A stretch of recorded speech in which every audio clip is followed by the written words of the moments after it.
Please remind everyone, meeting is recorded, will be posted on your Soil and Water YouTube channel. See, we got some new faces in the audience, so we'll do introductions. I'm Andy Tronebush, representative from, or supervisors from District 5, and I also chair. I'm Jerry Miller, supervisor from District 4. Okay, I'm Leo Speltz, and I'm supervisor from District 1. Juan Anderson, office administrator. John Howard, working city hall. Amanda Gentry, soil and water resource specialist.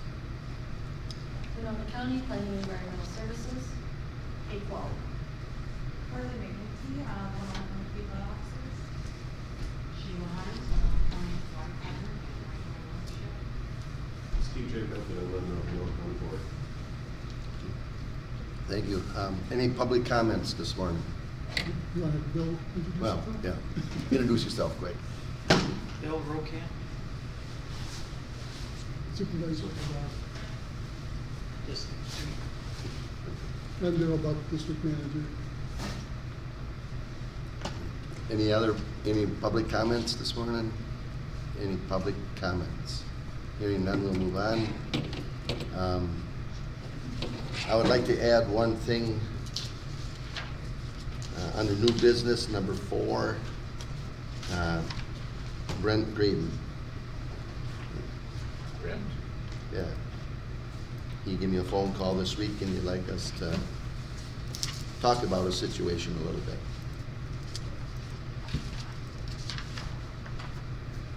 So, a motion to approve that as amended.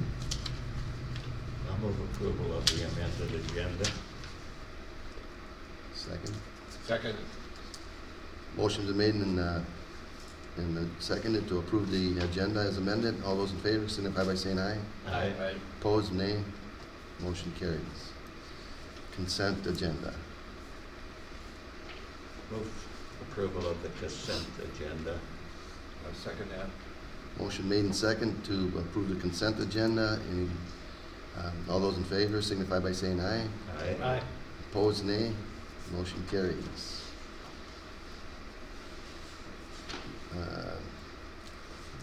Root River watershed. Really isn't a lot to update you on. We have the budget there. The treasurer's report is today. Only changes is, I think a few checks went through, and then maybe some interest. We had a meeting on February 22nd. And elected officers, all the same officers. I'm sorry, I'm skipping ahead on it. So, and it's the treasurer's report. Okay. Any more on the report itself? The treasurer's report? Because we need a motion to pass that, right? Approve it. I'll move approval of the treasurer's report. Second. Bill? Motion's been made and second to approve the treasurer's report for the Root River watershed. All those in favor signify by saying aye. Aye. Opposed, nay. Motion carries. Now your update. Yeah, we just, we had a policy committee meeting on the February 22nd. They elected new officers, but actually elected officers kept everybody the same. Not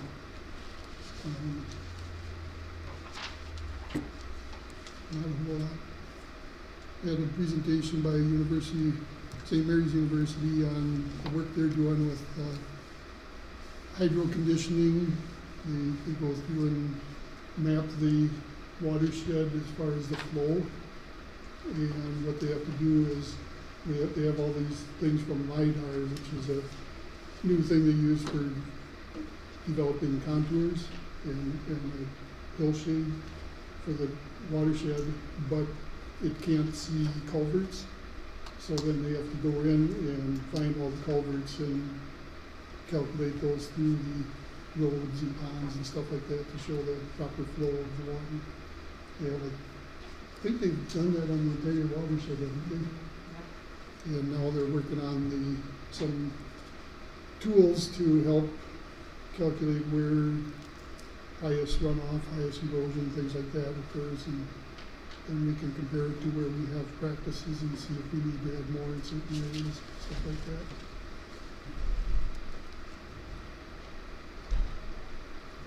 Andy? That's all I got a little bit of a comment on the 1-1 meeting. It seems like we don't have a way of determining how the money, or how much money it's costing under the 1-1 system compared to what we had before. But my sense is that people are getting to be a lot more comfortable with it and are starting to see the advantages of looking at it in the entire water system rather than piecemeal efforts here and there. And I think the 90% cost share too makes a huge difference as far as getting the projects done. There was a lot of skepticism with the 1-1s when this first started coming out. But my opinion anyway is that it's a good thing, and whoever came up with it had a good idea. I did give an update, I think the same one that I gave last month, all the practices done in the watershed so far in each unit. Now, the first grant we have a total of 81 BMPs installed and paid for already. And just in 2020, we had 40 paid, and we already paid for 20 of them in 2021. So we're getting a lot done in the watershed. I think the efficiency of the dollars is a lot better this way than the old system. And we're able to collect more dollars too this way. Probably, yep. Definitely. Yep. I think maybe the biggest hurdle at first, going back to when Red River first got started was, Yeah. I don't know how this is going to sound, but it's going to like turf wars. Nobody quite knew how it was going to work. Didn't want to give up power, whatever. Yeah.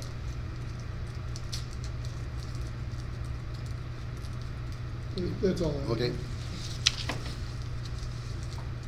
Grants and agreements, contracts, cost share contracts. You have the big sheet in front of you?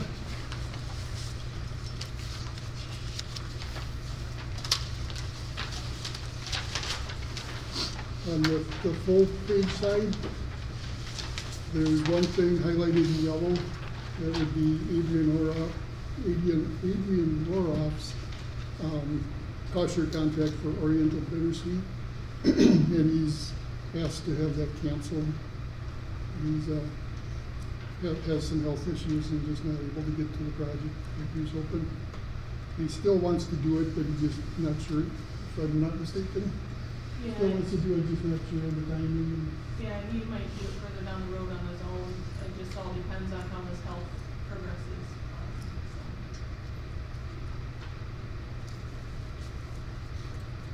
I think that's the only action we have. So do we gotta have a motion to cancel it? Yeah. So moved. Second. Motion is made and second to cancel Adrian Roroff's contract on Oriental Bittersweet. All those in favor signify by saying aye. Aye. Opposed, nay. Motion carries. And just kind of an update on some of these projects that are pending. Lance has been out with a couple of landowners getting things ready, and a couple of them are hoping to have stuff built by the end of May, so hopefully they can find contractors to get it done in the water holes.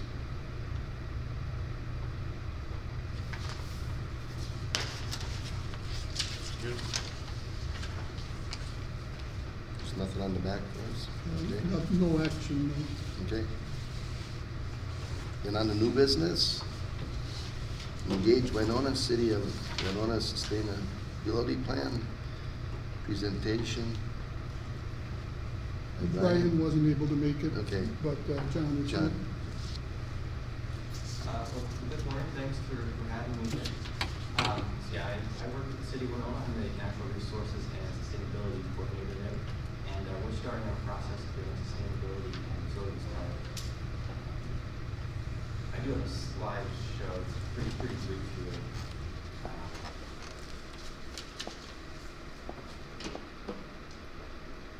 We're reaching out to various government agencies within Winona County to get their input and thoughts on environmental issues, topics that we should be including with our plan. And so the reason we're doing a plan is to really work on identifying what issues are out there and come up with plans and solutions to those issues. And a month after we get that, we'll be prioritizing where our efforts should be put, both from dollars and manpower standpoint.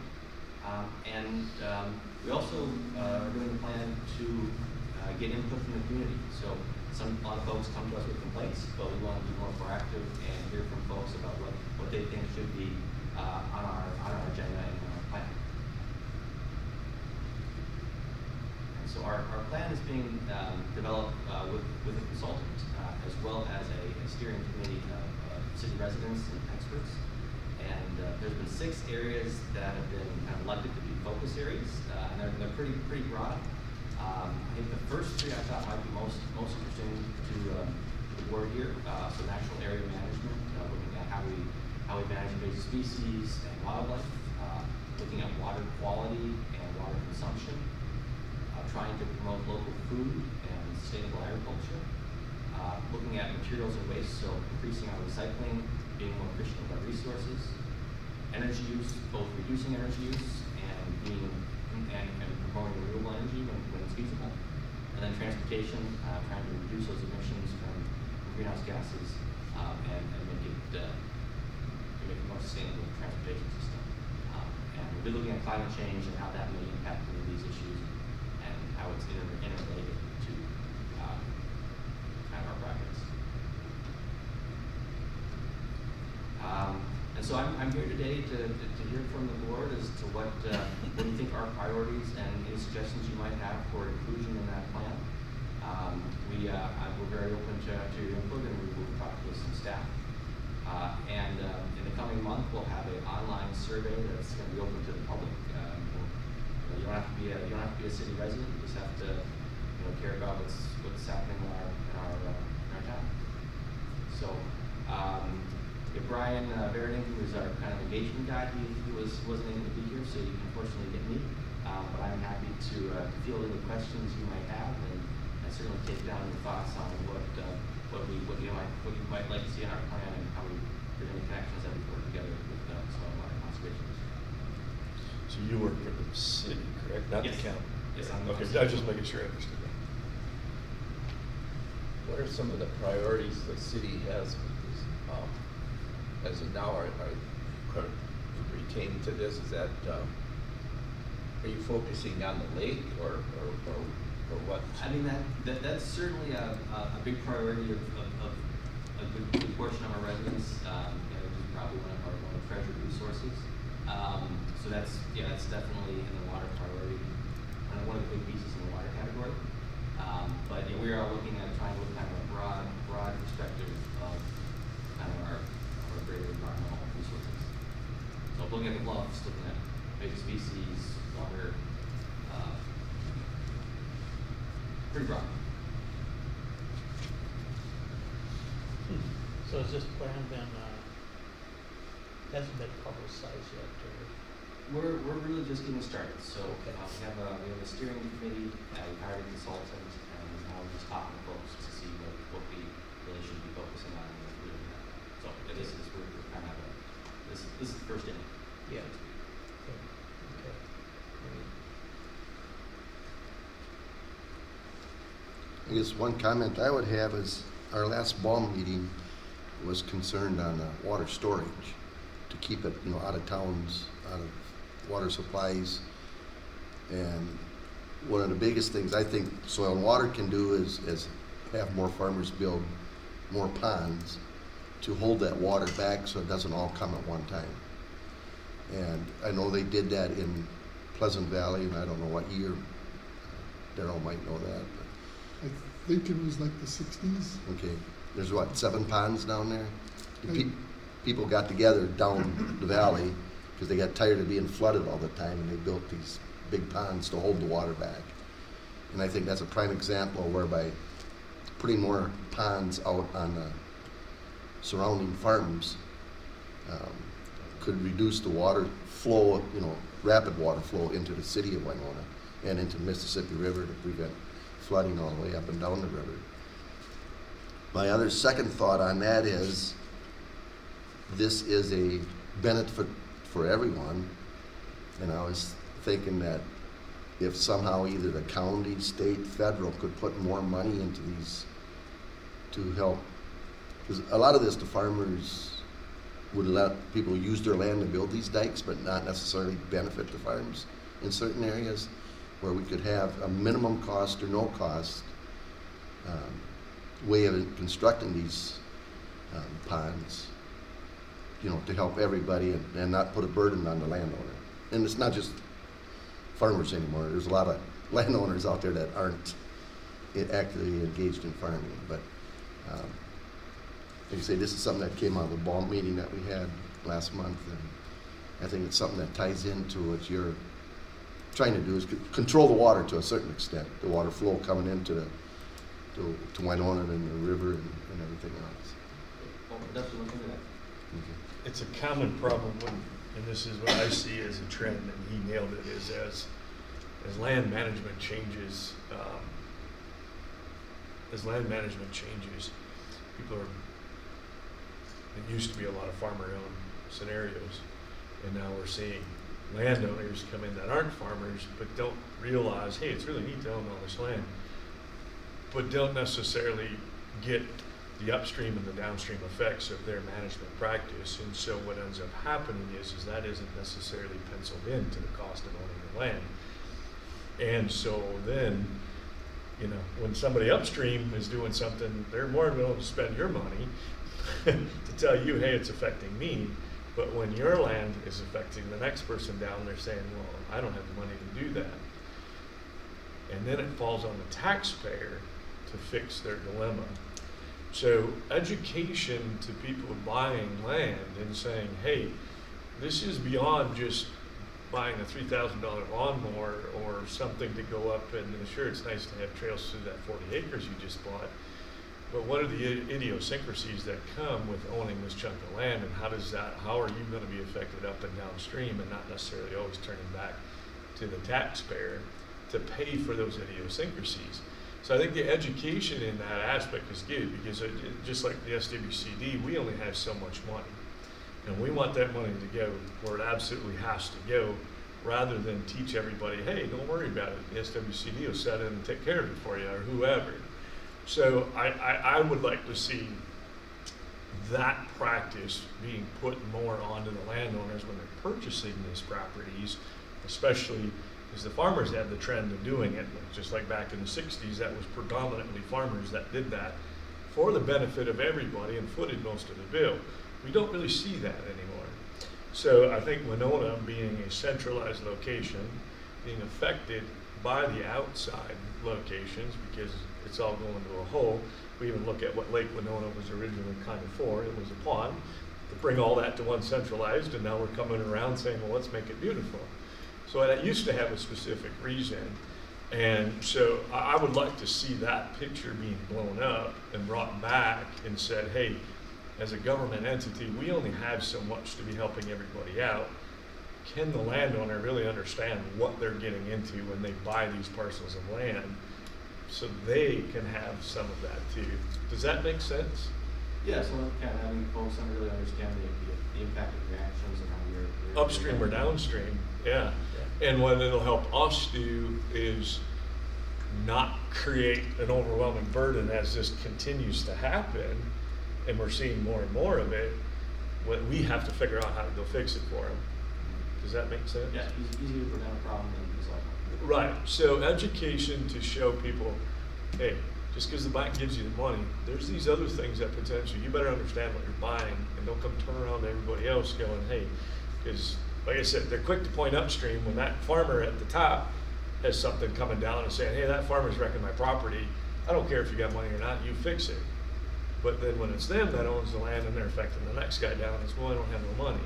So that chain reaction there, as we go down through the valleys and do different things that we do, I think those people need to understand more what they're buying. So. That's another area where the 1-1 plans will fit into the scheme a lot better than the old system. Because it's a little But more. I agree with you that in the past, the farmers generally, as a rule, struggle and are footing the bill, the majority of the bill for that. And now people out of the cities or Chicago or wherever come and buy up these choice ravines, and they don't want to pay for anything. They want the government to pay for So it. then they may not even live here, and they're turning to us, you know, and ultimately it might be affecting you or some other municipality.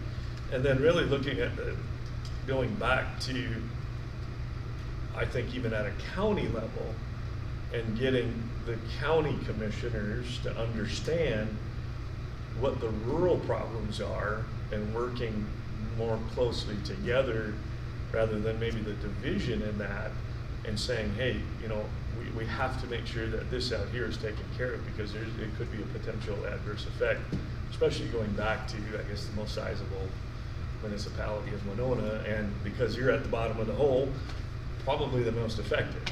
So you see how that all goes. So that education, that knowledge, that to me is where it starts. And then as a taxpayer-funded entity, we can be more efficient with what we do, because we can't just keep bringing these burdens to us to fix everything. We really need to put our money where the biggest bang for the buck, or where people just absolutely can't do it. And that's what, it's just to avoid that, because otherwise every year we're going back going, give us more money to try to help solve problems that upstream are affecting you.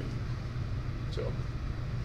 Yeah, I'll add on to Josh a little bit there that, you know, besides the commissioners, I think, you know, the city council, you know, probably needs some enlightenment or whatever, you know, as far as, you know, what goes on upstream, and how it affects, or how it could affect, you know, the city of Winona itself, you know, and, you know, you can add in the city of Goodview too. I mean, that's quite a large area of people also. You know, I don't know how much the city council understands, you know, how things up on the, I always call it the flatland, you know, upland, whatever, you know, and how the practices up there affect, you know, everybody, a lot of people downstream. And just to give them a better idea of how that whole dynamic system works, I think they need that kind of base education first, and maybe some of that will take place with the WINLEC, you know, program. But I just think that's something that would help, you know, gel with the county commissioners, and then with the other, you know, entities outside, like us and stuff, where we can step in and kind of help, you know, with that education or enlightenment or whatever you want to call it. So we don't have much to do with your materials and waste, and maybe somewhat, I guess, but energy use, transportation, but we do understand the flow, you know, and then what's our scope outside of here, and the bigger picture, you know, and it's really a trickle-down effect. And Winona's unique because it kind of all trickles to Winona a little bit in our county. So you guys have I don't say you have an influence on what we do, but there's always this kind of common perception of what goes back to the Mississippi for the most part in our mind, because that's where everything drains, you know, and go to Missouri or whatever else. So, kind of the end point. So we really need the cities and the counties to understand that and communicate with each other to realize what we do and not continue, because we're seeing more interaction, you know, just in the 5 years I've sat on this board. I feel already we see more interaction. And as the one watershed plan comes into play and the idiosyncrasies and some boards, you know, we've shut down some boards and we're evaluating other ones, and what's the point of this one?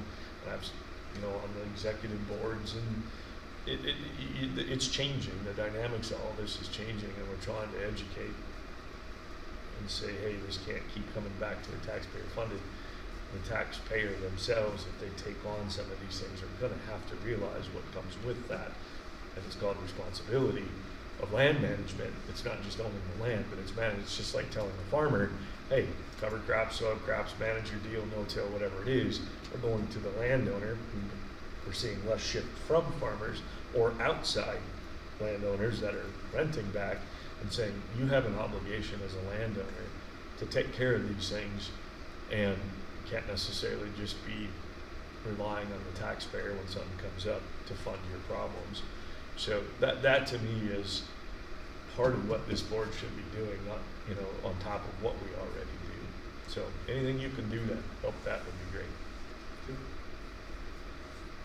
It eases our financial burden. Any more comments? You got anything more to say or add? No, I very much appreciate your comments and taking the time to hear me out, and certainly if... Can I add one more thing?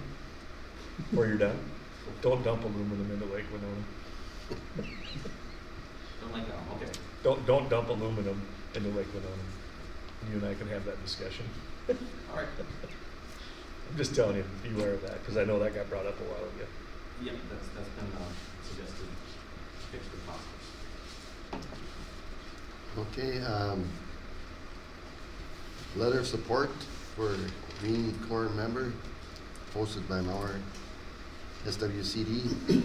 This came out of our ball meeting again, correct? Yep. Yeah. So your green sheet for the Green Corps. So Green Corps, that was one of his. If you guys want to read through it, otherwise, basically, we're looking at possibility of getting a Green Corps member posted by our SWCD to work with the Whip River One Watershed One plan in their outreach and communication efforts. And it also works a little bit with the Cedar at Zumbo. So what is this? This is I'm not following this. Green Corps is a employee of the MPCA would hire them, and they would serve about 11 months and work with the One Watershed One plan to put together outreach materials, whether it's paper or virtual. You know, maybe it's a help work with Facebook posts or websites or what are all the other, Twitter and all the other things. Work with putting together things to kind of educate the public and all the public officials, I guess, and what's being done, what their money's being spent on, and also kind of like you had talked about with the city of Winona, kind of educate them on what people can be doing on their own to help the watershed. Would there be, maybe it's a little bit early for Red River, but, and way early for Winona, but, you know, whatever we implement, you know, whether it's reduced stream bank erosion or whatever, that eventually there can be, you know, okay, we've done these practices, and this is what the reduction, turbidity or erosion or whatever, I think that would go a long ways, to help, everybody understand that, we're just not, throwing money and forgetting about it, that we are, calculating and stuff. We are kind of in the process of that. MPCA is working on their, I don't remember what they call it, but an update they do every 5 years or 10 years. Doing some of the study of the water quality. Oh, yeah, the 10-year cycle, the watershed assessment. The reps, Yeah, cycle 2, I guess. yeah, cycle 2. Second term. And so they're working on that right now. We've had a couple meetings with them and working on some ideas of what they're looking for and where they're gonna look and stuff like that. So eventually we'll have those numbers. It's probably gonna be a couple of years down the road yet for the root and, obviously for the Winona Crescent is gonna be a lot. Now, would that be a temporary position or? This one, the Green Corps, yes, that would just be a temporary So are they, 11-month position. so Okay. 2 questions. The Mauer, so is this a paid position? It's paid by Is the that MPCA. Mauer's covering it? Or No, what are we? MPCA is covering it. MPCA, but we're just saying we like the idea. I'm Yeah. trying to figure out what we're doing here. It's just a letter of support that we agree with the idea, and they would actually work with us a little bit too, because we would present them with some of the projects we've done, so they can put together a presentation or maybe some photos of projects, things like that. Looks like Kay's got some important info on this. So I've been in a position of supervising multiple Green Corps members over the years, not just in this job, but right now, John Howard and the city have a Green Corps member that has a work plan that includes some project work for Winona County. So they worked on the recycler. This individual is paid by the Minnesota Pollution Control Agency. It's a very much of a pittance. They're post-grads, and they work for 11 months. They start in September, they end in August. They're highly supervised by whatever the hosting, like you have to commit to 3.5 hours a week. Go, John. Which is a lot. So they're not just out doing their own thing by any means. They're following a very, very tightly scripted work plan. And I had never been in a position before John offered some time to the county because of the commonality of waste reduction and food waste reduction, which is something that Commissioner Ward had asked us to work on a couple of years ago, so we kind of set the table truly for that with this current Green Corps member. But they have different areas of emphasis. And this one would be partially with Southeastern Minnesota. They might be housed, they have to have an office that's their home base. So with a cubicle, they have to prove they've got a computer, that kind of thing. But Winona County has got a spot that a field intern wouldn't always be sitting at. So like, let's say that somebody was working on the road, or they were taking photographs of some SWCD projects, because it's difficult for staff to get to sometimes photographing some of the practices that have been put in the ground.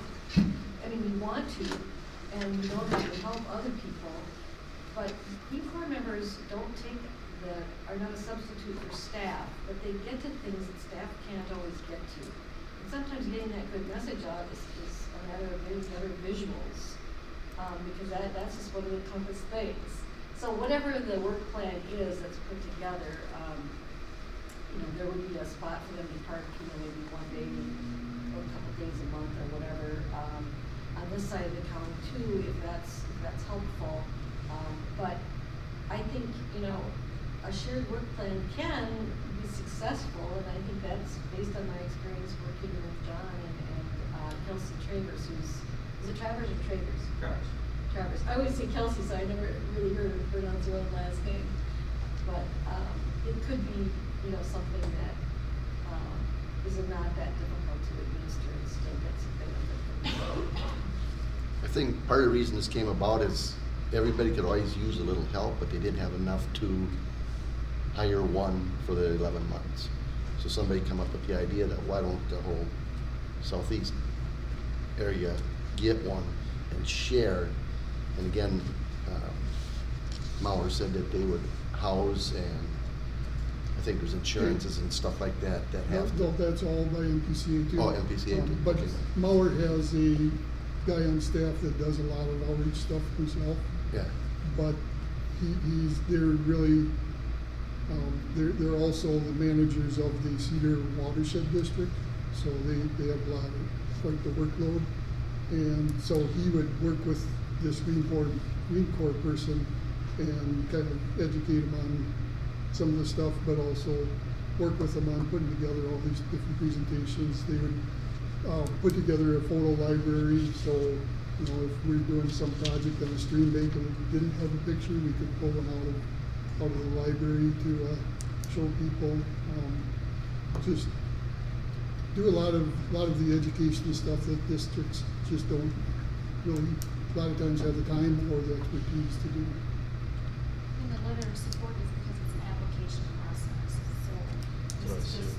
they're amending basically our lobbying to application. take a person. Yes. And we're not supporting financially, but there would be some reimbursement for mileage coming out of the Rip River One Watershed One Plan, and that's already part of our outreach and education of that One Watershed One Plan. So. I think it's a good idea. I'll move that we provide a letter of recommendation. I like the idea of not having to hire somebody to keep them on. And you get help and they're shared. It's very similar to the CCC that we do every, CCM that we do every summer. It's just, it's Yeah, a it's longer term. kind of like an intern Yeah. sort of deal. yeah, Yeah, I'll second. okay. Motion is made in second to approve the letter of support for the Green Corps member. All those in favor, signify by saying aye. Aye. Opposed, nay. Motion carries. Just for clarification, I wasn't around when CCC was here. It's the 30s. Geez, I hope not. Yeah, you age well. Okay, I got some water control, erosion control, structure on my farm. Yep. That was built by CCC. You can still see a few of those around the county. okay, next is the Winona County Fair booth. Who's headed that? So we doing Winona County this year? Daryl or We're one? gonna have a fair. The plans right now are to have the fair. They're not sure if things might have to change how it's done, but their plan right now is to go ahead with the fair. So basically, it's looking at pretty much the same as previous years, where we'd be looking at a double booth for $290. Yeah, I guess we got it there, the 7th through the 11th of July. We would have our board meeting there. We could have our presentation of the outstanding conservationists at their recognition banquet, whatever they call it. We bringing up nominations for that next month. Probably, yeah. If anybody has ideas now, you can let us know too. And we have a few good candidates from last year too. Yeah. So we just need your approval to go ahead and, I propose we go ahead, make a motion. Second. Okay, motion been made in second for county fair booth. All those in favor signify by saying aye. Aye. Nay, or opposed, nay. Motion carries. Okay, Brent Graydon, I know he's talked to a few people about this. It's CRP concerned. The Graydons bought that farm down on 248 from Jim Cronovich quite a few years ago. When they purchased it, the one side hill south of the creek down there used to be farmland. And because it was steep, they did the right thing and put it into pasture and grazed it ever since they owned it. He now would like to put that into CRP because he no longer has the cattle. So he's basically been turned down up here because of the fact that you use your 2014 to 2017, I think, cropping history to see if it's qualified or not. The alternative he has is to plow it up or no-till it and put crops in it until a new farm bill comes out, and those time slots would coincide with his cropping history. The reason I'm bringing it up, and told him I'd bring it up, was because when I served on the FSA board, they had the process that if you didn't agree with something or wanted to change something, you could submit a resolution to the state FSA side, and then if they approved it, it would go out to the federal. And we did have one Winona County farmer that did that, and it did become federal law because a lot of other people were in the same situation. My thought is that CRP is to protect the soil from erosion, and I'm hoping it's not designed to cut crop production. So on these places that are highly erodible, in order to get them into CRP, does he or does the Soil and Water have a process where they can submit a resolution to address something like this and take it to the state and federal and maybe change the rulings, or? We have nothing to do with it. He would have to do that himself, right, to the county committee or to the state or all that. Yeah, because I know on the FSA side, we had to approve it. You know, he brung it in. Yeah. We approved it, and then we sent it to the state, and then the state took it to the federal. Yep. So he would have to take it to the county committee, just like. To the FSA county committee? Yep. Okay. And then they could go through the same process for him. Yep. Because it makes sense. Why tear it up when it's steep? Just to put the crops in. And I've seen this done, where people, when they sold their cows, they went out and they plowed up the pasture, got it into where it was eligible, and then they put it in the CRP. And to me, I think that's wrong. It should have never been plowed up. Isn't that sod busting? They should have been approved for the sod busting prior to plowing it up. Whether or not they were or not, I don't know. Andy, why can't Brent just leave it in pasture? That would be. That's been pasture forever, ever since I've been here, a long time. Well, he said down there next to Mark's Belts, south of the creek, used to be farmland that Jim Well, used to have. maybe that end of. Yeah, that's what he's talking about. That's not as steep there. Yeah, but he thinks it's steep enough that it should qualify, that he would like it in the CRP. But I can just call him back and tell him that he's got to go through this process with the FSA then. Tell them we're cool, but not that cool. I think there are other options for him though, too. Yeah, I mean, I know there's a lot of people that rent pasture, but, Yeah. you know, he called me and asked me to do He can this. retire the land too if he wants to and get paid for doing it. Yeah, put it in some of these, but if it hasn't been cropland, and it's only been pasture, I don't know if there's programs eligible for pasture land. I think he's gonna have a hard time getting Yeah. that approved by the feds.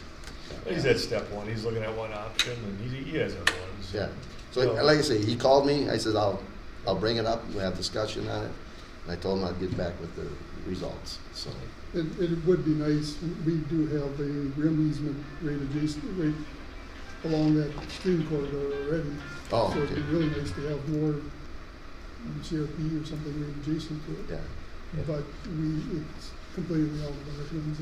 Okay. It would have to be, because we're in order FSA, just cover designing committee. the cover crops and all that stuff for CRP land, correct? yeah, if we have agreements with the feds, we do. Yeah. Yeah. Because they have their own standards as what goes in those, you know, what seeds. Yeah.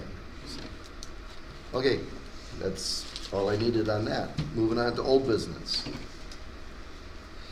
Our March 18th meeting, virtual, the Minnesota Association of Soil and Water Conservation District legislation briefing. Question on that, Daryl, for me is, if we do it virtual, is it $50 per person Yes, it is. just to be on the computer? Yep, On your own computer. yep. Why is that? Don't know. It's your state association that's doing it. Because they need money. Yeah. That's about it. Try to Because they want your money. I'm the taxpayer. It's extortion. Well, maybe, can we go to the next one first? Well, I was just gonna ask, can we do the second part without doing the first part? definitely can. Okay? Well, I And mean- one of the things I was gonna bring up is, so right now I do have 2 meetings scheduled with legislators. And I have a third one that asked if they could do it in the morning. On Because he's Thursday? got meetings in the afternoon and didn't know that he'd get out in time to meet with us. So my thought is if that offer is still there, do you wanna just do that? It's with Senator Miller. If they're still able to do that in the morning, you wanna do that instead of the legislative briefing? That makes sense to me. So, but are we gonna convene here and do it under, No, it would be a Zoom meeting. Right now, we have, Representative Pulowski is set up as a Teams meeting, I think, and then we have Senator Goggins set up as a Zoom, and any other meetings we'll try to do as a Zoom also. So what I'll do, once we get all the meetings set up, I'll send you guys the links to all of them. And actually, you probably got an email on a couple of them already. But what I'll do is I'll put together a sheet that has the links of everybody's right on that one, so you don't have to go searching around for them. my thoughts, I always enjoyed going up there. The meeting that we would have beforehand, I actually enjoyed that too. There's a bit interactive, but I just don't really see that happening on this virtual aspect so much. I just don't feel the need to pay $50. I think I can get And you'd be it. pretty- I think it's gonna be very limited, and it's gonna be more like they talk at you and that's about it. Yeah. So when you get into those types of scenarios, I'm better off to send me the email. Let me know what they talked about. Yeah. You know, save the $50 to the taxpayer and my time. As far as the other stuff goes, though, that's always nice to interact with those guys. So if we can at least hit a few of them, I enjoy Jeremy. I like Jeremy. It'd be nice to see that one. Obviously, everybody knows Graz and I get along well, so it'd be good to. I think, in my opinion, hit the legislative virtual meetings for myself. I'm going to skip the $50. I just don't see any need to spend that money and go from there.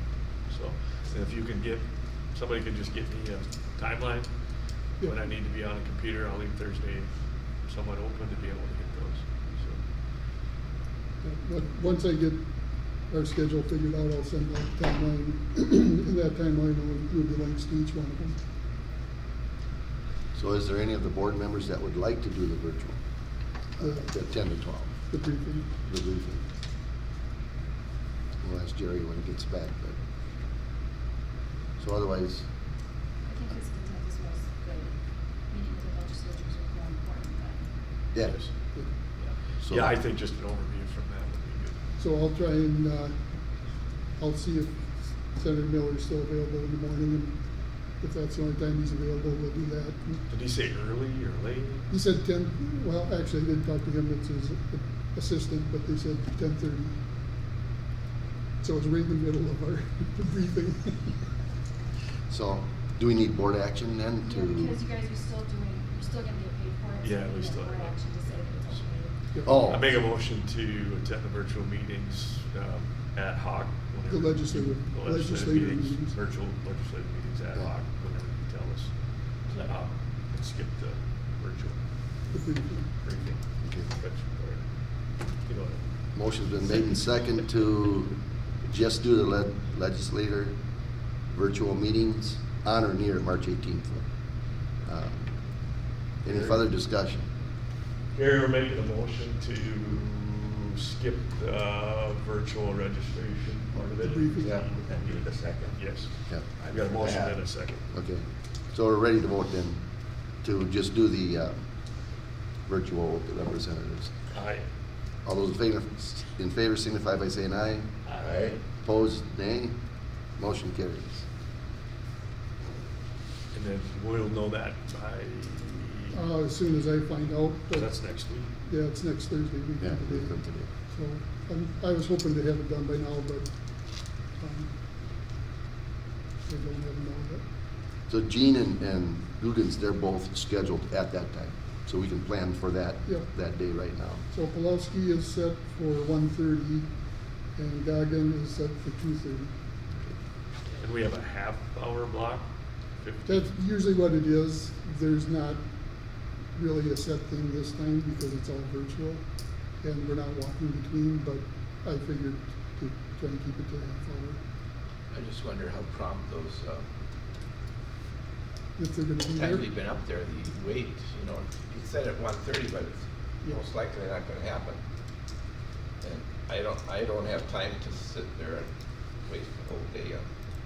You're gonna sit there basically all day waiting for these people to appear before the computer. It's just for that period. I think I have it set up for 45 minutes. So if it's not within that 45 minutes, the link is gone too. The way I'm kind of looking at that though, Leo, is if I went up there, I wouldn't be able to do anything else anyway.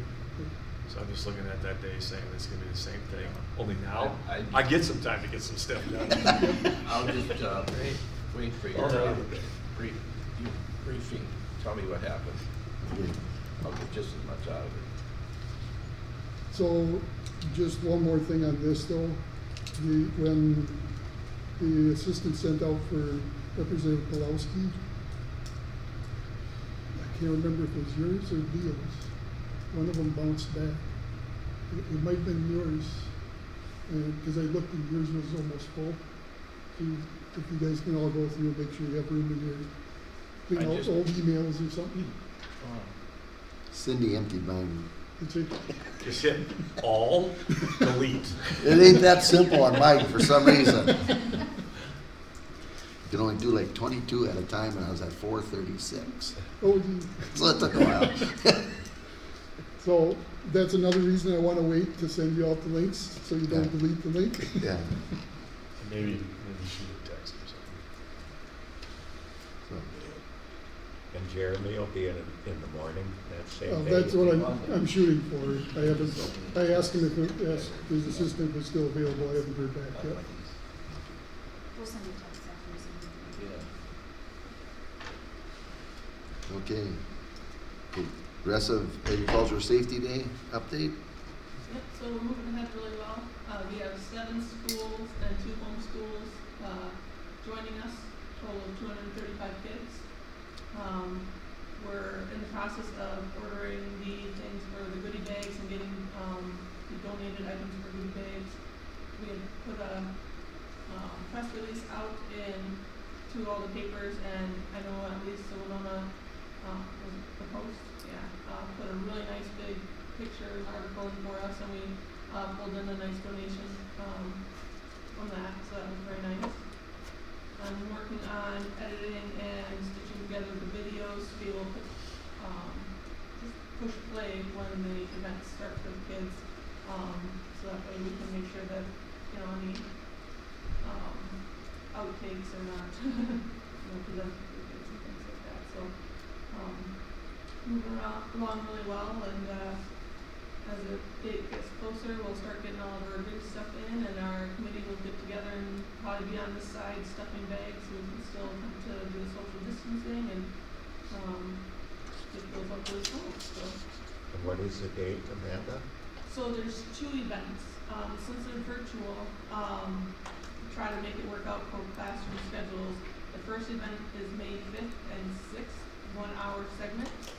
And then the second event is May 18th through 20th with 40-minute segments.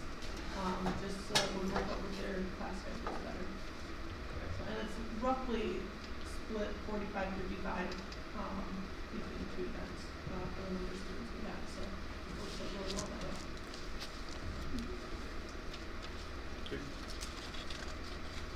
And then on the Aquatic Invasive Species update. So we kind of got a surprise last week, or was it before now, I don't remember. They sent us the list of applicants and resumes to review, and we ranked our top 3 and sent them back. There was 9 people interested in the Winona County placement, so they wanted to help read down the list before they started interviewing folks, so, hopefully we'll get our top pick and have them start in May, so we're moving right along with that, looking forward to that. Other than that, for AIS, I presented yesterday on our speed monitoring program virtually to almost 70 people that were on a webinar for AIS. And just kind of looking at our summer, looking ahead at our summer, where we might be going first to start monitoring that kind of Whistler Valley kind of area, kind of figure out if there's anything else we're gonna need for the summer, although with things not being opened up yet, there's not a whole lot, going on early this spring, so just kind of working it. I think it's pretty impressive that so many have Winona as their preference location for the summer.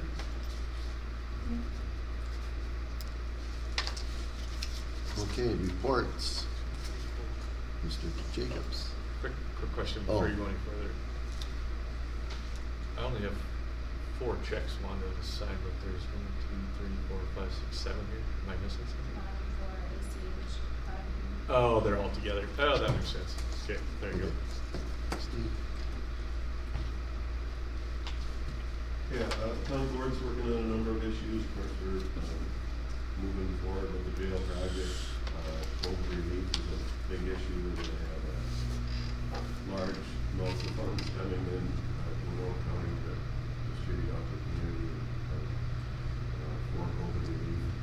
Say that once more, Steve. I'm sorry, I was dealing with that. What was the first part? Well, in the new federal $1.9 billion relief bill, that's gonna parlay into like probably $9 million coming to Winona County for us to use for COVID relief within the county. So, as you saw the first time around, there will be opportunities for more applications for people that have been damaged by the whole COVID scenario. That's what that money will be. Some of what that money will be available for. So, yep. Any way that you can, individual business, if you can prove that you've been somehow financially impacted, I'm sure there'll be methods available to apply for relief for that. So that $9 million is a lot of money. This year. The fair on the bail is back. So what- But The fair on the bail is back. well, that's up to our grandchildren, great-grandchildren. Yeah. About where it's at. What was the previous one? Wasn't that about 6 million? I think it was, yeah, I think it was not as much. Yeah. And then, last couple of meetings, this ENR, CWD, chronic wasting diseases come before the county board, and, I've been getting really more and more constituents, contacting me one way or another, email, phone calls, that have let me know how really they're unhappy with how the DNR is handling the scenario. And one of the constituents brought up to me that, why won't the DNR have a public hearing on this? And there, I did realize that they are right, the DNR is not having a public hearing on this, and they said because DNR doesn't want to hear what the public has to say, they're just gonna implement their program and then, try to get, places like Winona County to use our property for their agenda. And when I first heard about coming into last year, it was like, yeah, whatever, any way to reduce deer numbers, I'm all for that, because deer damage my crops. But then, as I heard more and more from constituents, it became abundantly clear that if the county doesn't open that park for hunting, and we don't, it's really not being fair with, kind of general citizenry population, that we're gonna have this other standard that will allow DNR to go in there and take deer and bait them and sharpshoot them, but we won't allow the public to have hunting season there. So it did begin to feel like a double standard for me. So I voted to deny the DNR the ability to go in there this year. That failed on a 3-2 vote. Marshall Ward and myself voted to deny it. Then Chris Meyer made a motion to approve the DNR to go into the, to do the sharpshooting. And I talked to the county attorney about liabilities, and if we're gonna allow snowshoeing, cross-country skiing, hiking, and sharpshooters all in the same exact vicinity, is there any liability and should we have any kind of contract on that, have the DNR take, you know, basically responsibility for hunting accidents you have. And so, on the county attorney's advice, we tabled the issue again until next month, so we either approve or deny the request at this time, we will come before us again. And let's see. Is this for, The Stone Point Park, the old landfill, Oh. on 43. Roughly, I don't know, 300-400 acres out there, is that what that is? Or, Yes. yeah. So that's where that's at. I can take from this photo. Yeah. Mhm. Yeah. Very sound.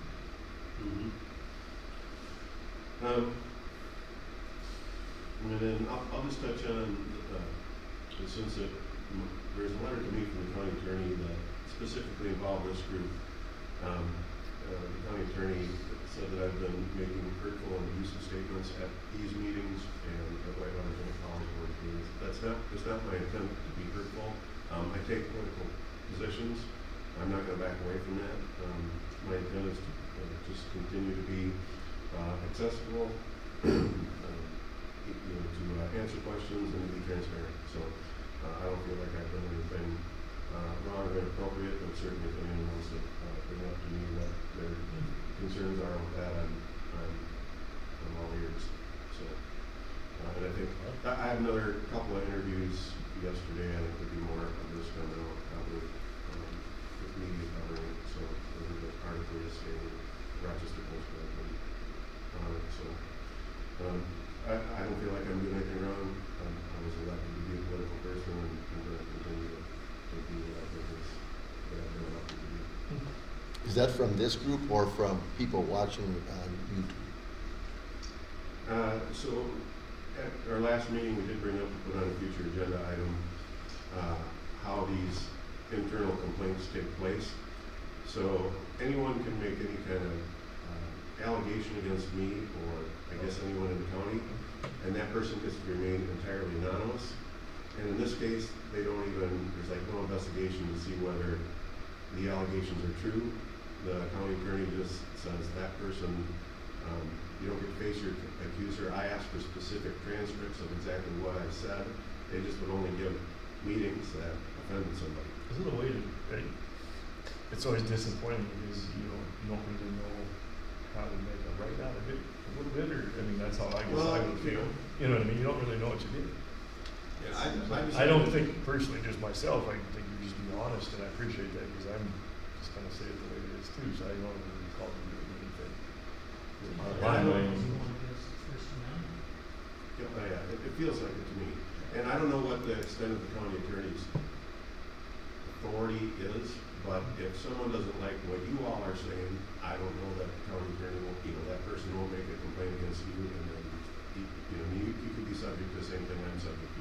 And some of these things can be to hush people because they don't really. That's what I felt. Yeah. That's what I felt. And so, in an effort to make this right in the future, I don't feel like this process is right, that, I think that there needs to be some type of proof in investigation that the allegations have any merit before this moves forward. So I decided, let's put this on the county board agenda to review how this process took. I know when I was mayor, Steve, there was things that people disagreed with and this and that, and usually, outside you, one of the first things I talked about was an agenda 30, 50 years down the road to replace the water tower. Literally the next day at the local gas station, it was, I hear you want to replace the water tower. Things get so taken out of context, and then it's, before you know it, you're badmouthed. And I found that if somebody's, if somebody has an agenda against you or doesn't agree with you, they can't try to silence you. It's unfortunate. It's actually, to me, the problem with the current system is it's integral. If you are of integrity, if you have a valid complaint and there is something that actually happened, then you do it. But if you use that as a political motivation to silence or something could be happening. I just never seen you do anything that I think is out of, you don't always agree with everybody. You and I don't always agree on things. But I don't ever see you calling people names or, saying derogatory things to specific individuals or a difference in opinion, so sorry you're going through that, but. Well, yeah. And I just felt like it was put before me, it'd be inappropriate for me to, it would have been the easiest thing to just not say anything, but I decided to get up at, the county board and make 2-minute, public comment, just like everyone else does. And you know, we suggested that, why we do that? Well, you know, in this instance, I thought it was necessary. And really, in this case, there's just no downside for the person who made the complaint. They can't be held accountable, and I feel like that's wrong. It needs to be a two-way street. Not only if something's going on that's wrong, yeah, that should be addressed, but if the person making the complaint doesn't like your view, and they're going to use the county attorney and personnel and that whole system to reprimand you, I don't want that happening when you're in there. Because that could, it goes all the way around, it could happen to anybody, you know, and that's, it could happen to me. So we'll see how it all goes out. Okay, you had a comment, and then the floor is yours to answer that. Okay, yeah, I just wanted to piggyback on the earlier discussion about the DNR with Commissioner Jacob in support of the statement that he was making about the DNR's, you know, either organization or lack of preparation, I guess, in a way. They didn't have a contract ready, the documents of personnel changes and things like that. So it looked a little disorganized, so the county board tabled it, and then hopefully they get their act together. So our update today is a feedlot report from our feedlot officer, Carly McGinty. Hi, Carly. I have 4 points. I'm sorry, Steve, we're gonna go over this twice. But I'm gonna do this later. Pushing that button. That's okay, we're not going to. There we go. So this was we're on the 2020 program year. It was a very challenging year for every feedlot owner and even myself, with dealing with all these new regulations that kind of help people and not knowing exactly what to say all the time to make everybody feel better. But yes, this was a challenging year. But this year we welcomed Megan Keebley. She has some great experience. She is a planner technically, and then she's going to be my backup on days that I'm off or if I need assistance with things. So our feedlot numbers from 2019 to 2020 went down quite a bit. We are losing not a single area went up in that year. Everyone is going down. Most of the feedlots that we lost were not required to be registered, so there were the smaller feedlots, but we did lose across every aspect of our totals. Is that correlate to a specific number? Can we estimate how many animals were lost in that time frame? I can do that later. I don't have that in my head. That'd be really interesting, yeah. I'll add that to the county board one. I completed 51 compliance inspections this last year. It's down because MPCA did not allow us to go out until June or July to start the process. But I did 5 within shoreland, that's between 10 and 50 animal units, 28 between 50 and 299 animal units. I did 12 above 300 animal units. I did 6 below the 50 animal units outside of shoreland, which basically means the NPCA won't pay me to do those, but I think some of those need to be touched on every year. I did 2 construction inspections, and I did 18 inspections with sets of features, so it was not shoreland or TMDL areas.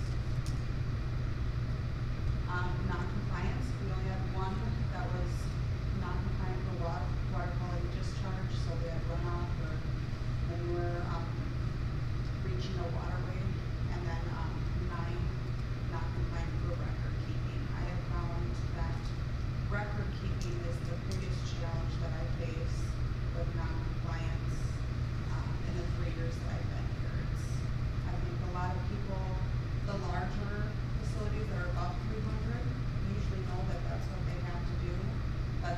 smaller ones that are between 100 and 299 seem to just, it's not something that they realize they have to do, or they just don't wanna do it, or they don't know how to do it, so, that's been the biggest challenge, is trying to teach people how to do those kind of So actions. part of that record keeping is, every time you haul a load of, out to the field, you have to record that? So, On what the field? The way I look at it as when you're hauling, press to keep just like a field map in your tractor, and then just tally it.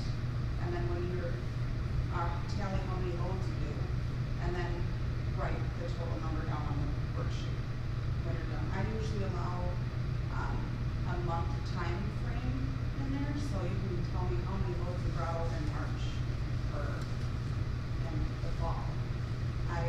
You don't have to say on this exact date, I brought this many loads to this field. You should do it in a time frame, because that gets a little strenuous on people that do daily hauls. That's pretty hard to do, so I look at it more as at the end of the month, write down how many hauls and something like that. I think one of the problems that you have is actually in the smaller ones, those guys are doing all of the work, all the jobs. Mm-hmm. And as you get to the larger ones, typically the people, you become an operations manager versus doing the work yourself. And Yep. those people can sit in the office and take the time and do that versus the 100 to 300 type people. They're milking the cows, hauling the manure, doing the paper, they're doing it all. Absolutely. And so they tend to be the ones that don't have the time or discount the need to do it. I used to tell them for years when I did more ag retail consulting versus what we do now. I used to tell them, just worst case scenario, get one of those stupid, I used to give them to people, get one of those little pocket books, the flip books. I'm like, your fields, just put a number in there. You know what I mean? It was amazing to me how many people didn't even know how much their spreader held. Right. It is So we do the definitely- bushel calcs, and figure it out. I'm like, every load you haul out is this many ton. I never knew that. Yeah, you know, yeah. I try to send a lot of people to Amanda to Yeah. get their spreaders calibrated. What because did we have in this year though? A lot of people, Well, you ask them, what's a bushel of manure weigh? Well, it depends on What the kind manure. of? Yeah. Right. But I mean, still, as an average, whatever they're hauling, whatever they tend to haul, what does that weigh? And they don't know. And so it's just a little bit of education. But what I've found 15, 20 years of doing that is that group, and it's changed because that, what once was 300 cows was big, now, small. But that's usually what it is. Those people are doing all the work and they just can't, all you did was give them another task. And they just like, and I think that's why you struggled with that. I definitely tried to, some of the people that have a hard time working out those charts that the MPCA gives, I say, you can just write this in a notebook and just write down the 5 things that I need and you'll be fine, sometimes it's difficult, but, like I said, when you're in the tractor, just make a tally and then move on. Yep. It doesn't have to be super time exhaustive. Well, I would always tell them because I don't want that floating around, or the hired man kicked it out. Those little notebooks, they could stick it right in the cup holder. And you wouldn't lose it. Worst case scenario, they went into the seat. Anything was better than nothing. Just don't come back because they used to want me to help with the winter management plans. Yeah. I said, okay, what do you have for information? No. Nothing. Just make it up. Just make it up. For those that are keeping records, is there much overplying manure, or are they being pretty conscious of what they're doing? I would say most people are very conscious of what they are applying and trying Way better their than what it best used to to be. not Okay. overapply. I think not many people live by the saying of a pound of manure now is a pound or a bushel, or a pound of nitrogen to a bushel. So not everyone's doing the 250 pounds of nitrogen as they used to, because you don't need to. So I find that most people are very self-conscious of what they're applying and how much they're applying. Believe it or not, the banks is what drove that. Most people don't realize that. It's, The banks is what drove better manure management. And people are just like, what do you mean by that? Because the banker sat down and said, you only have so much money, you need to do a better job with this manure because that's your fertilizer. Stop hauling it to the closer field. You need to get that spread out because we need to cut your fertilizer bill by 50% to make your operating loan work. And they drove that because we would hear that. The U of M pushes it now. Yeah. Their recommendations are based on economic skills, Mhm. not necessarily water quality anymore. Which came from the banks. Yep, so MPCA and the U of M were getting into it about, because they just raised the number of nitrogen you can apply. And they did not want that down for southeast Minnesota, but. they Well, pushed it through. that's another thing we have in Minnesota because we have such huge variation in our soil types. And I look at, and I'm not going to pick on some people because I respect them, but some of the studies that they've done that said, hey, things like side dressing have no benefit, but you go look at where those studies were done in extremely heavy soil, and then you just drive 100 miles this way where there's light soils, or go north of the cities where there's extremely light soils, and it's a whole different world. And I think that information, just like with winter management plans and the financial aspects and what drives that for better production, and then the downstream effect is, so a lot of conservation aspect. I think it's finally starting to all come into play and click. We're getting closer and closer to the right numbers, but I really wish they would focus on areas instead of labeling the whole state. Yeah, that's It doesn't the make any worst sense. injustice to the taxpayer, because the taxpayer is picking up the tab whenever time one of these things comes out, and it's correct for its location but false for other places. Yeah. So that ideology goes out, practices get put into place, and then there's something that happens because of it, and then it comes back to the boards, and then we got to go figure it out and fix the problem. And so you're right that it really needs to be geographic, and that's part of like even the SWCDs. That's why we have each of our own areas in the counties and have our own different things. I You know. definitely find that if people can hire someone to do soil tests and things, or like the grid sampling, they should. Because, I mean, my parcel land is very different than my neighbor's parcel, and they have rocks, I don't. You know, it's totally different, and in Winona County especially, there's huge variations between one person's land and the next. And that's why these blanket things that they put out there, and I'll even pick on the SWCDs, and people know that it's the way it is, but we hear a lot of no-till and cover crops, no-till and cover crops. That's not feasible for everybody, you know, and it's the economics have to be there too. So, you know, we can't just preach one message and everybody does it. And I see the same thing in manure management, I see the same thing in fertilizer, I see the same thing. Even when the buffer law got put into play, how that affected people out in central or western Minnesota where I grew up versus here, and what that looked like. And you know, my common message to that was, hey landowners, wake up! This is an easy one. You know, it's going to get harder if you don't start doing something about it. So yeah, you got a challenging job, and It's rewarding though. I have fun. I mean, it's always different, and I'd say 99% of the people are friendly towards me. There's 1% that they're always 1% that look Actually at what appreciate happened that. before. In our position to have county employees that feel like the county got from the government and here to help. I mean, some people don't want to hear that, but No.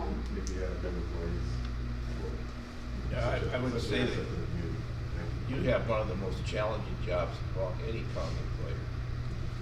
You know, because you see so you many gotta deal with different, bullheaded farmers. so many different personalities. I live with one, I think I got it.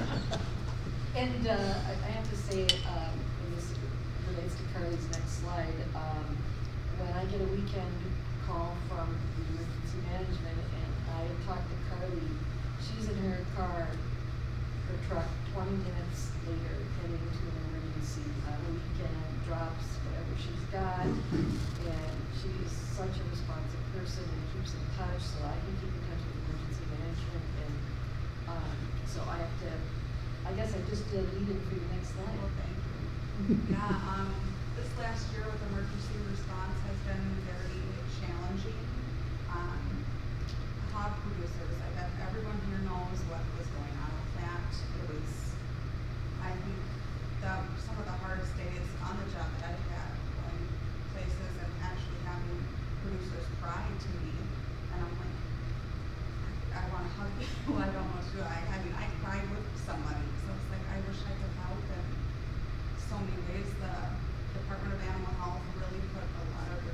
regulations on what they could do and how they could dispose of their carcasses.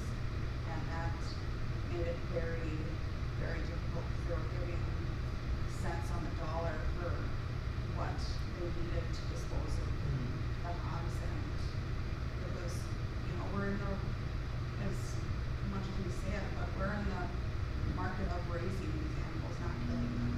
So when people had to kill them, it was very hard. And it's not our job. I don't mind killing a hog, I love bacon. I love bacon. I think we had about 500 hogs right before COVID hit, and we got out of it Yeah. like a month or two before, and we count ourselves very lucky. That would have been hard.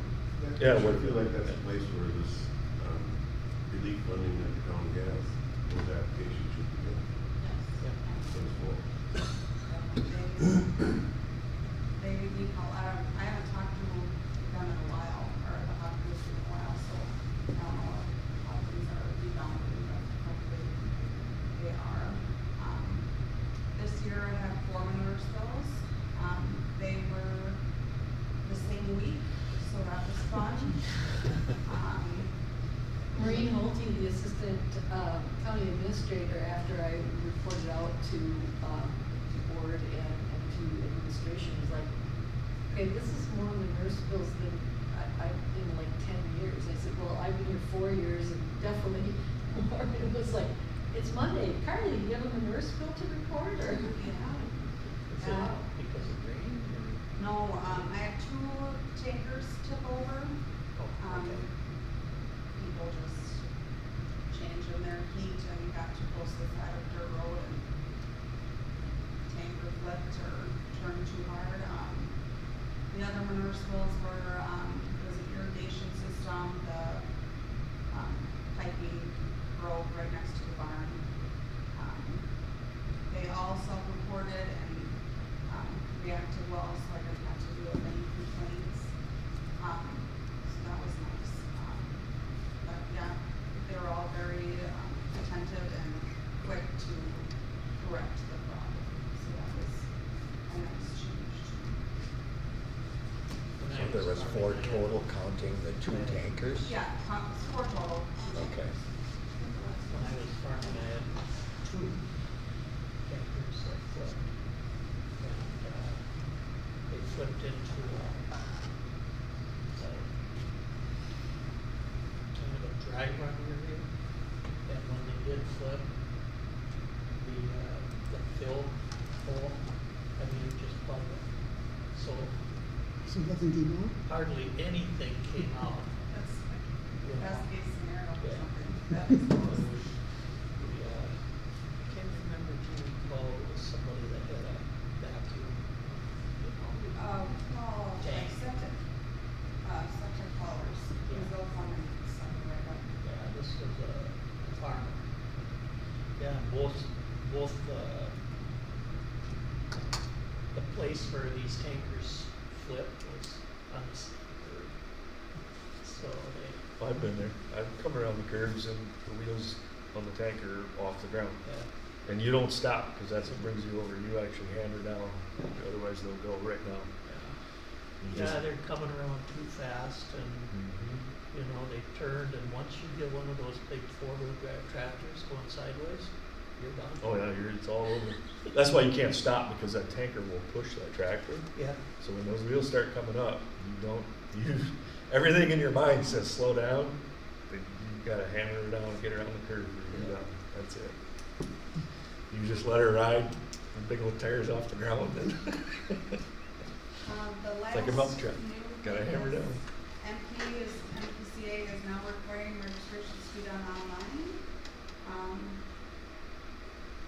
Yeah, it's horrible, cause it's a lot of. Oh, thanks for the encouragement. No, I fought the MPCA tooth and nail on this one because half of our population doesn't have a computer, a lot of Amish, a lot of older farmers, and it's really a struggle, and the website is, this is the first year we're doing it, so there's a lot of kinks to still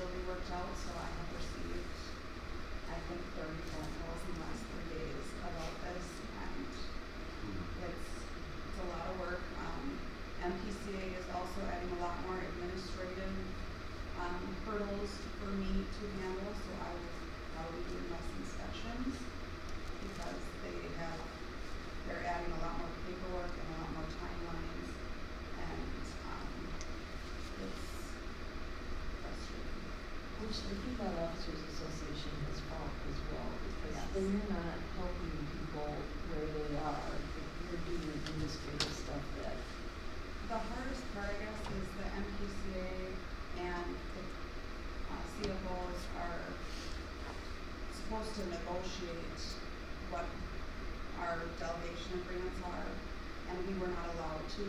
If we said we're not gonna do that, we don't like that, we're gonna continue doing what we're doing, they said no, or we're gonna call your boss, and we pay your salary, is what they said, so you need to do what we require. So it's, yeah, they're just adding a lot more administrative hurdles for us to do. Do they realize what's going on or don't they care?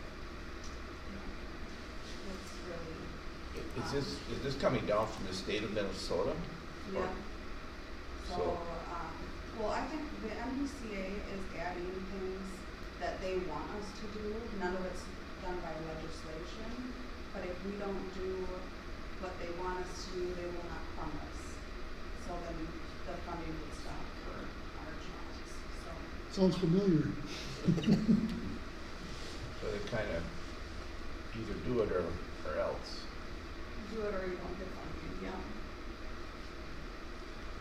So, I mean, more regulations is something that's counterintuitive a lot of times. You know, it just takes all your time for the paperwork. Yes. And you don't get anything else done. This should maybe be something that when we have legislative meetings that we talk about. Yeah, I was thinking the same thing, something to bring up next week. Say, cut the crap, Jack. if there's any specific information that you want. Can't even do Harvey, any she can- inspections we can talk anymore about it. because she's doing paperwork all the time. Fish you talk about, don't use Carly's name. No, we'll let them know right away where it's coming from. Yeah, so does anyone have any questions on this year or what's coming soon?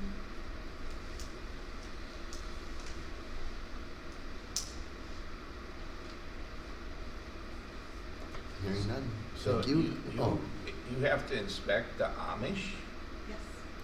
and they have to keep track of their records. I can't imagine them having much for records. On their They computer. are really fun.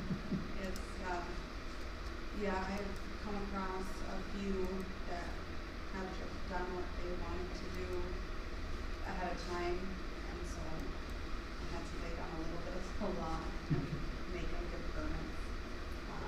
Oh, okay. And a lot of them are more walked me through this because I don't know what you're talking about, so I've done that several times. But we don't really have too many really large Amish farms. They're like 35 different horses is the biggest. See, chickens is the new thing with the Amish this year. So that's pretty well that. So they have chickens for butchering or laying hens?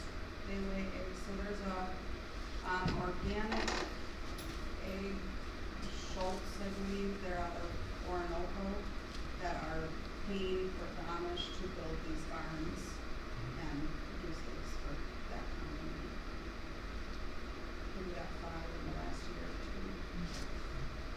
2. Just a quick question, we haven't heard any updates lately anymore with goat production with the Amish for halal meat for Quincy's markets or not? Or that hasn't reduced that much? Not that I'm aware of, they might not be reporting, but, we don't use just growing corn or only some goats. okay, thank you. Sheila? At the Whitewater meeting, we had, elections and Josh is our new chair for the Whitewater Commerce Board. I was in Mexico when that happened. You can either confirm Yeah, or that's what happens when you're absent. I was literally laying by the pool with a pina colada in my hand. And, we have the drinking water protection grant. I was able to get, an amendment it signed at that meeting, so that extends it till, December 2023. So now I have from Karen yesterday, she sent the, proof, Some agreements? some agreements, so that we can have that at the next meeting. So, so that'll be nice in that we'll be able to do the cover crop contract starting this year for a 3-year period. So that will fit in there well. Okay. I'm gonna head to the bank to do the signature for today. And you need to also provide a copy of the driver's license. So them, right? Yeah, you Yeah. just need to send that to them, but I picked up the signature pages yesterday. I will also bring it to you. Okay, so I still need to go or don't need to go? You just need to make sure they have a copy of the driver's license. I'll just. That's what you need to bring up. And talk to who then? Veronica? I have it rolled right there. Did Sue send anything? Okay. April 15th is the next meeting. Okay, I'm gonna start on the balm, just a few things. We talked about the green car, and as mentioned earlier about the water storage, and that really ties in for Winona County with the study that St. Mary's just completed, so they know where all the water's coming from, so they know where would the best places to be putting some of these detention ponds and stuff like that. Also, Kay was our speaker for the Green Corps session that we did have. Did a very good job. Thank you for representing Winona County very well. So that's about all I have. So Josh, you wanna do next? Yeah, I'm putting in our meeting dates here Oh, right now okay. into my calendar. Jump to something Okay. else. Jerry, you wanna report on Hood River? Well, we've talked about that quite a bit already. I think we've touched on most every the important issues there. It looks like we're finally gonna get back to going to the meetings at next meeting. It was partially open this time. I don't know how many people showed up in Preston. I think the biggest reason was the chair would always Yeah. get cut out when I he was doing figured virtually. that had to be it, yeah. But there were a few people Yeah. there at the tables, I noticed. But I would suspect the next meeting it would probably be more in person. I might suggest, Andy, as soon as it opens up for people, that you come to the next meeting, Okay, just to get the familiar feel with of the, it. yeah, So, otherwise, I don't have anything additional on that. okay. Bill, you wanna do Winwack? Sure. We had a virtual meeting on Monday, and what did we do? We appointed officers, and Marie Koleski is the chair. I'm the vice chair, and the secretary is Teresa, I think. Pam, Okay. And we went over the memorandum agreement, and let's see, what else did we do that day? Talked about notification of preparing a watershed plan, and we talked quite a bit about hiring a consultant to help us with this plan. And then there was a presentation by DNR Jeff Weiss, clean water hydrologist, priority areas for protection and restoration stuff. That was pretty much the, I would say the meat. well, you officially approved the bylaws, and that sets the Winona County as the day-to-day, and River River SWCD as a fiscal agent. And that was established in the MOA. Yep. The MOA states that. Or was it, or something that was needed? I think it's also in the So Bill, on that consultant thing, what was it, about 3 years ago, I represented Winona County with somebody who was putting this all together for Winona County. Do you have, or Winona, the Win Lab, do you have that information available to me? And I don't remember what her name was, do you? I don't know, that person, and, as far as picking a consultant, I think we're, I know, we referred to Nancy Noah. That could be, yeah. Yeah, she did, it was a region-wide assessment of engaging landowners and what the and she wrote a report called Next Wise Steps based on all of the information that she took, and she did a lot of focused interviews, I think. Did she call you up and talk? Yeah, I know, I was, That's- Yeah, forgot I think about that's what it Yeah. was. I mean, the way it sounded from her, it was with the One Watershed, One Plan. Yes, that was a part of the, Yeah. Swcd Winona, one of the grants that we have, was just to try and assess, where we should be going from here. Mhm. And so I know she really appreciated having the opportunity to talk to you and the others, and to try and put that report together. Have you seen the final report at all? No, I haven't.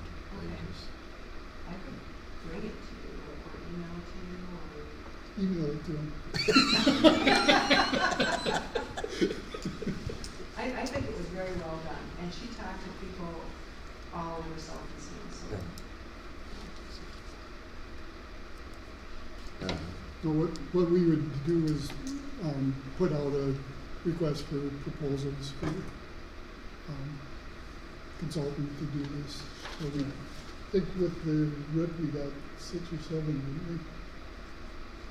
I thought Proposals? there were 5 proposals. Yeah. This was 6 in my mind, we interviewed 3 of them. Or was it- Seems like, I think we interviewed 3, and then gave our recommendations to the, policy committee. Okay. So you ready, Josh? Actually, just thinking about it, I guess I wasn't even at the last one of our joint power board meetings, so she had pretty well covered it. Okay. We had just a little change in officers.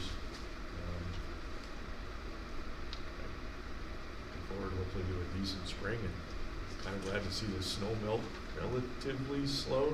Now we're just gonna see if we get some more. So far no gully washers, which is good. And just hopefully it stays moisture so we don't get dry. So, Leo, do you have anything? Okay. Darryl? Yesterday, Wanda and I met with our landlords. And they had a few things we wanted to discuss. The first one was the possibility of a new lease. We have, our current lease is a month-to-month that was signed in December of 2010 with Gladys Benson. She's been gone for a while, and Yeah. so we never even had a new lease when Brian Benson took over. And now we have Skidoo Enterprise. So they'd like us to have a new lease. What they're thinking is probably a 3-year lease, but it would have a out clause. 90 day opt-out. Yeah. And they also, part of that, they want to increase our rate. It's at $9.16 right now. And this morning I went back through some files and found A yard? a square foot, $9.16 a square foot. Oh, a year. Yes. Okay, not a month. No, a year. It's like, I want that. It was $9.16 a square foot back in 1990 when we moved into this building. That honestly, I mean, obviously I own retail buildings that is extremely cheap. Yep. What they would like Not to do even is little increase cheap, it to extremely cheap. $10.50 a square foot. That's still a steal. So You're talking about just this area over here? For where we're I at mean, now. it's okay. For our existing space. We don't have a lease with them. The only lease we have is actually back with Gladys Benson. Okay, I'll rephrase it. They're being very fair. Yeah. But that would be an increase of about $1,700 a year for us. That's very fair. So if that's all right, what they want us to do is, I offered that I can check with Karen to see if she has like a draft lease that we could start with. If not, they would come up with one too. The lease that we have now is not even close to what we should have. When I was going through it, it's got references to USDA that have nothing to do with us or the landlord. So it really definitely needs to be changed. So if that's all right to work with the landlord and the county attorney to put together a draft to bring to you guys. No, So honestly, you, that's very fair. Yeah. Very fair. So, will there be expectations on the landowner that you're this based on what they might be, maintenance items or? There'll be some of that stuff in there. Most of that I just leave up to the USDA because they have way more than I would ever put in mine. So if they have to enforce it for the USDA, that automatically covers us. So I'm not too worried about that part of it. But yeah, it is in the lease too. Another thing they talked about was us using this space here. And what they're thinking is possibly charging about $50 to $75 a meeting. And I told them that I'll let you guys know, but I'll also check with the city of Lewiston and see if we can use the community center. Usually between Lewiston or St. Charles, usually they allow all that free if it's a public meeting. But I don't know if they're open for public meetings yet in their space yet or not. So that's a possibility that we might be charged for this down the road. So we're not looking at having our meetings in our little box? I hope not. even if we, Even if everything opens up, I don't know that we want to go back in there, do we? it's difficult. Yeah. Yeah. Acoustics are really good in there. I just turned up my hearing aids on fire. Mine are on full board, it still doesn't work. Limits the amount of guests. Yeah. Shorter meeting. So if we're looking at a $600 a year expense to stay here, or potentially utilize another facility. Or maybe we can go to the Lewiston Community Center or something. So I was going to try and get a hold of them this morning, but going through the old leases took too long, so I ran out of time to check with the city, but we'll be doing that in the next couple of days. I can appreciate, they're coming for free use space. Yeah, they have to come up and turn the heat and water on for the day and stuff like that, so.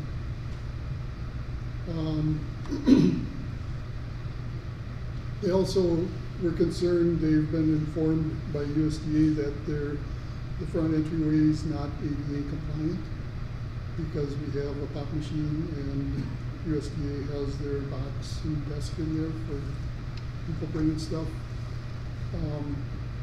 So I told them, well, the pop machine gives us proceeds for our scholarship fund. You know, if you want to donate. But actually, we looked at the proceeds, and it's very, very, very minimal. And so I guess we agreed that we can get rid of the pop machine. Just put a pop machine outside. You can, but even in the entryway, we've had problems with pop freezing. And they have heaters in there, but this is an old one that just doesn't keep up.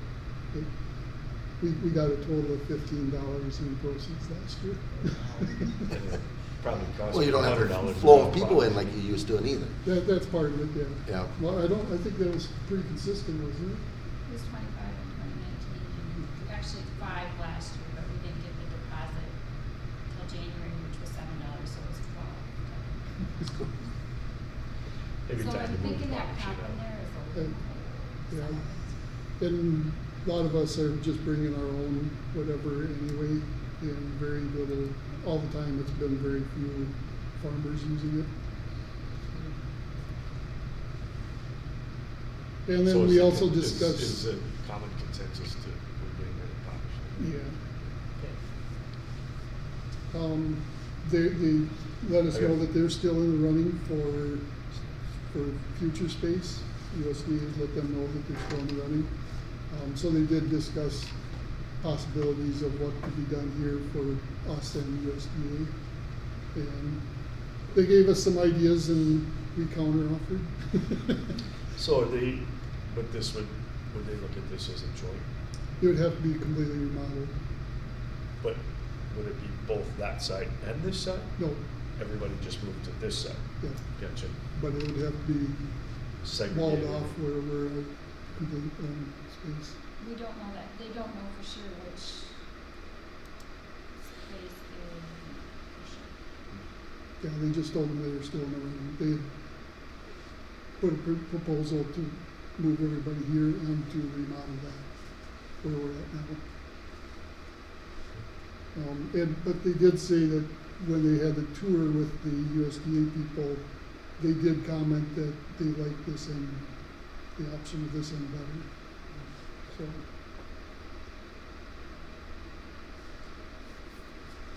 Third next door to this one? no, there was years and years ago. I talked about that with them too. Yeah, it was right over here. But they own, when you guys leave, you look out in the Yeah, the lot. lot, there's red posts out there. They own another acre, I think he said, on the other end of the building.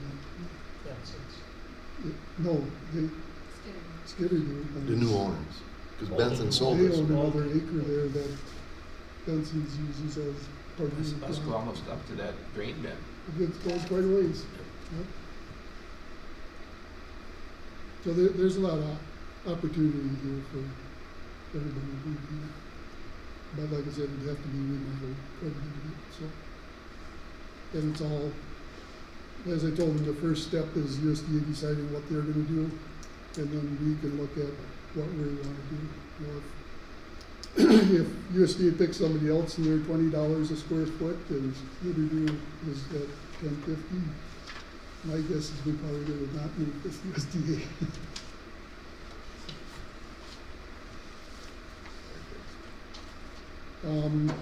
Also wanted to let you guys know we received a $300 donation to the scholarship fund in memory of Kevin Gutzmacher.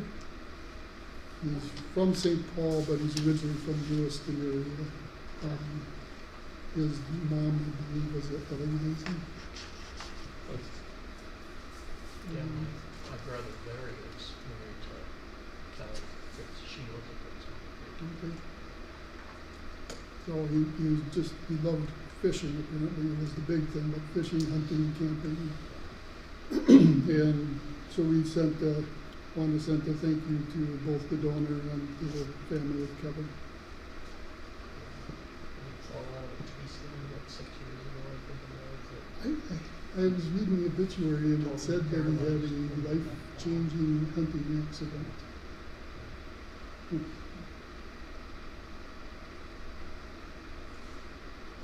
So,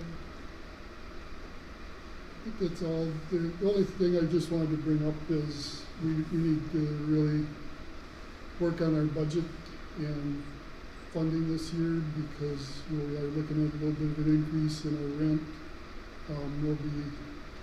We already have the froze wages this year. We are probably going to have a slight cut in our local capacity funds.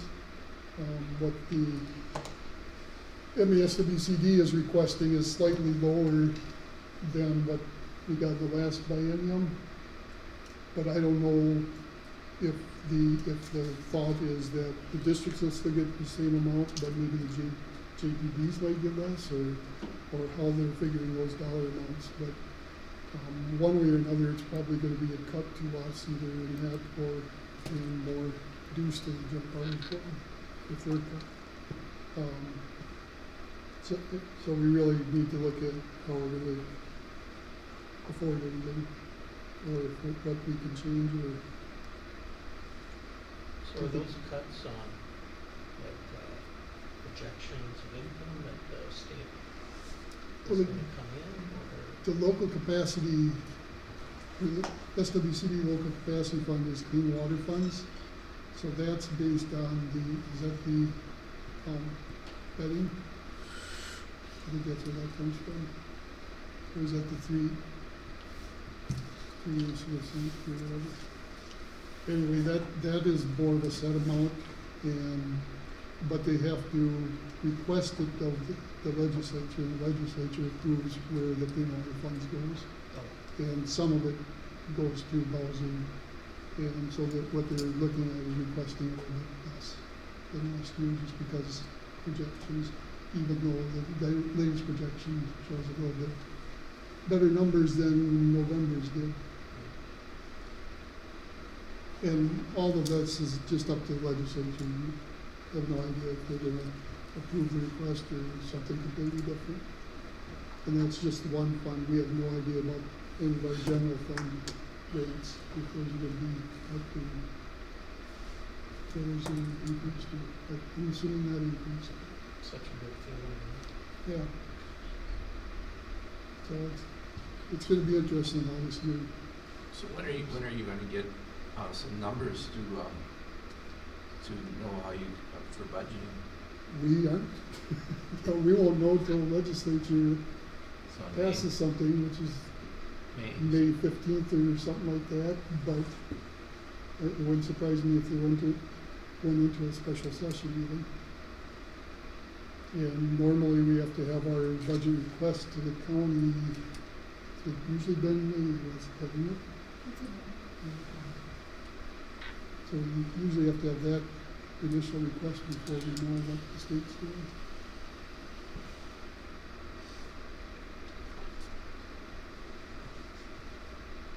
That's all I have. Okay.